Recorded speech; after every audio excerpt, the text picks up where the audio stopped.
450 watt daya listrik mau dihapus. Katanya dibalikin lagi, nggak jadi dihapus. Kok galau gitu sih bernegara kayak ababil, abg labil. Kemudian merembak lagi berita, kompor gas akan diganti dengan kompor listrik 1000 watt. Nah ini gimana nyambung logikanya ya? Listrik rumah nggak sampai 1000 daya watt. Lalu masaknya pakai apa kalau kompor gas diganti? Di tengah selalu gonjang-ganjing cara kelola negaranya, ada berita terbaru lagi dari calon wapres atau salah satu yang mau manggung lah di 2024 yang coba-coba bergaya ala-ala Pak Jokowi. Merakyat, yang nggak natural namun terus disosialisasikan lewat medsos. Agak wagu sih dilihatnya. Katanya punya solusi untuk PLN. Bener solusi. Bosman ini kalau dengar kata jual, kayak gimana gitu radar curiganya. Maklum, mantan sales, mantan broker.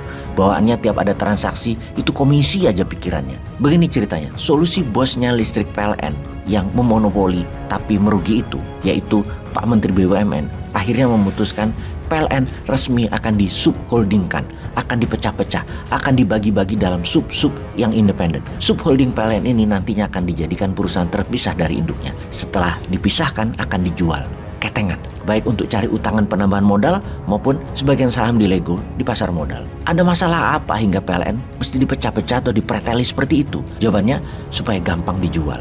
Sebab kalau dijual gelondongan, nanti ketahuan siapa pembelinya. Nanti kalau pembelinya ternyata oligarki, maka akan ketahuan ternyata privatisasi PLN tersebut agar mereka bisa bawa pulang aset sebelum 2024. Satu alasan yang digunakan Pak Menteri BUMN dalam memecah-mecah PLN adalah alasan keuangan untuk memperbaiki kinerja keuangan PLN. Mengapa perlu diperbaiki? Karena utangnya PLN sangat besar. Jadi solusi atas utang adalah dengan mempreteli aset PLN. Menarik ya solusinya, menarik sekali, jenius sekali, super jenius. Perusahaan yang disuap APBN kok di Lego? Itu pertanyaannya. Dan itu kita mau tanya kejeniusannya. Ketergantungan PLN pada subsidi dan kompensasi sangatlah tinggi. Subsidi adalah keputusan DPR dan pemerintah, sementara kompensasi adalah akal-akalan pemerintah melalui Menteri Keuangan. Dengan kompensasi, maka bisa diatur PLN untung atau rugi. Demi pencitraan, maka akan diatur tetap untung. PLN tidak dapat mempertahankan EBITDA tanpa subsidi dan pendapatan kompensasi yang jika digabungkan jumlahnya sekitar 66 triliun pada tahun 2020 dibandingkan dengan EBITDA sebesar 74 triliun. Ini adalah uang negara dari pajak, bukan dari usaha PLN. Sementara PLN sendiri harus fokus bayar utang. Bayangin, subsidi dikategorikan pendapatan. Lah gila sih sebenarnya. Oke, kita lanjut. Kecurigaan banyak pengamat keuangan adalah apakah dukungan keuangan dari pemerintah hanya menjadikan PLN sebagai saluran untuk menyalurkan uang kepada oligarki pemegang proyek PLN. Apalagi PLN hanya akan menguasai jaringan, sementara proyek pembangkitnya dibuat swasta. PLN memang jadi sarana bancaan yang paling empuk. Utang PLN sangatlah besar.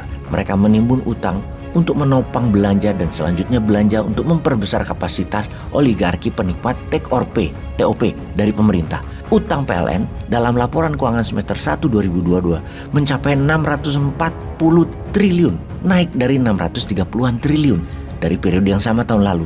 Merugi tapi dibayarin APBN. Kita perdalam lagi mengapa PLN rugi. Karena dalam 8 tahun terakhir manajemen kelolaan bernegaranya sesungguhnya dikelola anti-industrialisasi. Hanya membuat Indonesia negara dagang dan negara komoditi alam. Karena sedikit dan berkurangnya industri, maka deindustrialisasi itu membuat daya listrik di pembangkit listrik gak kepakai. Kebetulan strategi jenius dalam pemerintahan adalah menggunakan strategi take or pay. Pakai gak pakai dibayar oleh PLN. Power plant pembangkit listrik punya oligarki. Itu kebetulan lagi pastinya. Inilah yang buat PLN nombok. Dibayarin APBN notabene hasil pajak rakyat. Kita perjelas arti take or pay adalah ambil atau bayar denda. Artinya PLN tidak punya pilihan terhadap setrum yang disediakan oleh penyedia listrik swasta yang disebut Independent Power Producer atau IPP. Dalam kondisi kekurangan listrik, skema ini memang diperlukan agar tak terjadi krisis energi. Namun ketika kelebihan listrik seperti sekarang karena berkurangnya industri, PLN nggak ada penjualan tapi harus bayar. Sebuah keputusan bernegara yang sangat jenius. Keputusan jenius membuat PLN menjadi punya arti baru perusahaan listrik tiang negara jadinya. Karena hanya punya tiang listrik, pembangkitnya dan sumber batu baranya pun punya oligarki. Inilah strategi jenius yang membuat oligarki di Indonesia dilindungi regulator yang akan menjadikan mereka selalu kaya walau rakyat dipajak tinggi. Ini semua untuk bayar oligarki. Anjrit bener deh. Salut, jenius. Wis ngeluh saya ini. Oke, daripada misu-misu terus namun nggak ada yang denger, ya kita perdalam rencana jenius membuat subholding dari Menteri BUMN. Subholding PLN bisakah merupakan langkah cari cuan cepat untuk segelintir oligarki? Bisakah kita menyimpulkan bahwa kemungkinan ada yang mau bawa pulang aset ketengan PLN sebelum pemilu 2024? Ya nggak tahu, jangan tanya saya.